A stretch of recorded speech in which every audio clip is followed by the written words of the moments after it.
Mengawali Aceh hari ini, saudara Banda Aceh dan sekitarnya diguncang gempa dengan magnitudo 5,8 yang terjadi sekira pukul 14:01 waktu Indonesia Barat siang tadi. Dan gempa tersebut tidak berpotensi tsunami. Gempa dengan magnitudo 5,8 mengguncang Banda Aceh pada Minggu 13 Oktober 2024 sekira pukul 14:01 waktu Indonesia Barat. Berdasarkan data Badan Meteorologi, Klimatologi, dan Geofisika atau BMKG, pusat gempa berlokasi pada 5,48 Lintang Utara dan 93,87 Bujur Timur atau 161 km barat daya Kota Banda Aceh dengan kedalaman 10 km.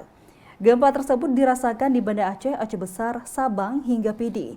Saat gempa terjadi yang dirasakan beberapa detik tersebut membuat sebagian warga keluar rumah.